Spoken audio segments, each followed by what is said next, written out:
So you guys have been talking about empires, you just did your project. So now we're gonna discuss the life cycle of an empire. So they all started off as civilizations, right? You know that? So we're gonna talk about how they transitioned from a civilization into an empire. And then we have what we call the golden age of the empire. And then we're gonna talk about the decline, which is a little bit of new information for you guys. So I want to start off by asking you guys can just talk with your groups for about a minute. And then we're gonna, at the end, we're gonna talk about it again, once we're all done. So go ahead and talk together about if you guys think that there is a form of government that will last forever. Do you guys think that there's any type of form of government that is going to be able to last forever? Alright, so just keep in mind what you guys discussed as we go through it, and then we're gonna talk about it again at the end. So the first part of the life cycle is what makes an empire. So they start off as a civilization, right? So we have conditions for an evolution. So what conditions does a civilization have to be able to grow into an empire? So it has to be successful, it needs stability, and it needs to have the potential to grow. And then we have expansion. So to be able to expand, we're gonna have a standing military, trade and taxes, so a steady government, or economy, sorry, not government. And then we're gonna have centralized control. So does anyone know what we mean by centralized control? Anyone have a guess? Yeah? Like a place where everything comes from, so like a capital or something like that? Yeah, so like a form of government. So then after they start growing into an empire, the empire has what we call a golden age. So the golden age, it needs success. So that's when the empire is at the height of its power, strength, and influence. So does anyone remember from your projects, can anyone tell me about the golden age of their empire? Does anyone have an idea? Yeah, go ahead. Yeah, the golden age of our empire started when our empire fell. Actually, the parts of it divided into like one that's considered like one of the golden age. So what would you say describes the golden age? It was advances in technology and like farming and such for them, and they had a lot of growth, like they discovered farms and stuff, so they tried to expand with that, and that's essentially it. That's good. Does anyone else? So you had Oh my God. Umayyad? Yeah, go ahead. The Aztec one for between 1519 and 1521, right before they were attacked by Spaniards, was their golden age where they prospered the most farming, like the casualties or related things were low, the life expectancy was high. So economy was doing really well. Yeah. All the citizens, they were happy. And Spaniards. So we have success at the height of its power, strength and influence, and then we have stability, what you guys both mentioned. When the empire's citizens are at peace, we have a prosperous economy, and then we have arts and culture thriving. So everyone's pretty happy at this time. So then after the golden age, we have a period of decline. So there's 5 things that lead to a period of decline. First, we have the empire is too big to control or fund. Second, we have government corruption. Third, we're gonna have high taxes. Fourth, we're gonna have internal uprisings. And then 5th, we're gonna have external threats. So here are a couple of maps just to show. So we'll look at the Umayyad. You guys see how large that is? And then at this time, you guys have to remember, they don't have texting, they don't have email, you know, they don't have cars or any of that stuff. So they have all of this land, and they have to be able to communicate between everyone. So we have the Mediterranean Sea. So what are some possible ways to be able to communicate in this large land? Yeah, go ahead. Boat or horseback. Boat or horseback, so you'll have to like send a messenger. And how many days do you think that would take? Yeah, a couple months. So you have delayed timing, everything's not as quick, so it becomes harder to control because everything is so big. And then here we go, here's the Roman Empire at its peak, which is a lot of land. And then this is the Han Dynasty. So this is China. Do you guys remember from geography classes how big China is? Yeah, it's pretty big. So they're taking up a lot of land in China. And then, so the second factor we had was government corruption. So as people rise to power in the empire, others try to take control through illegitimate means. So what do you guys think we mean by illegitimate means?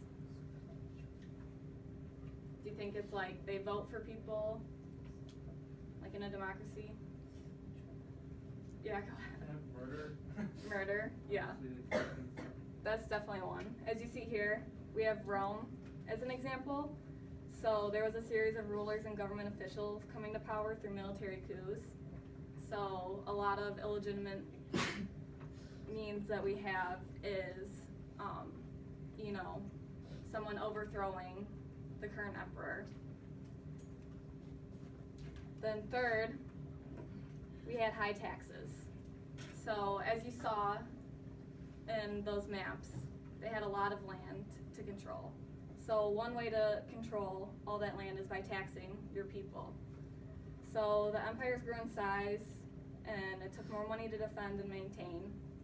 So the way to defend and maintain that is that they tax their people, gave them higher taxes. So do you hear your parents ever talk about taxes? Do they like when they get taxed more? No, they usually complain about it.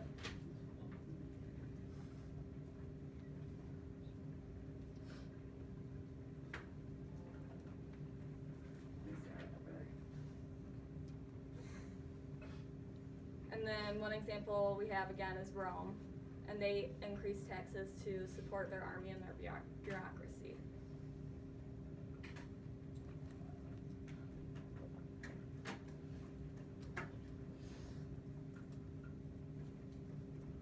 And then the fourth factor that we had was internal uprising. So many empires were weakened by their internal problems.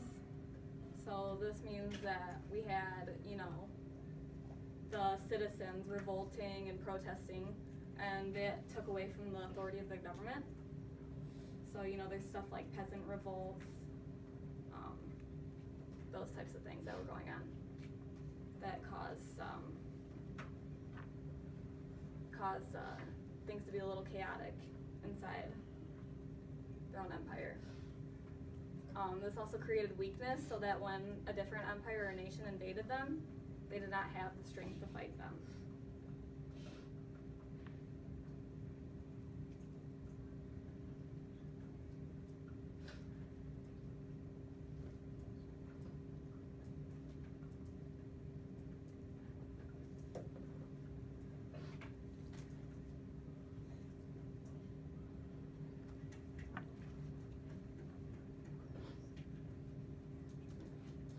And then the final one we have is external threats. So both invasions by outside enemies and natural disasters such as disease, or natural occurrences such as disease and natural disasters led to problems for the empire. So like I said in the last slide, we have the internal threats that are weakening it, and then when external threats, so say another empire comes and invades, it's going to make it harder for them to protect themselves because now they have that plus the internal threats to deal with. So like the Roman Empire, they were invaded by Northern European barbarians, and that was one of the main causes that led to their decline.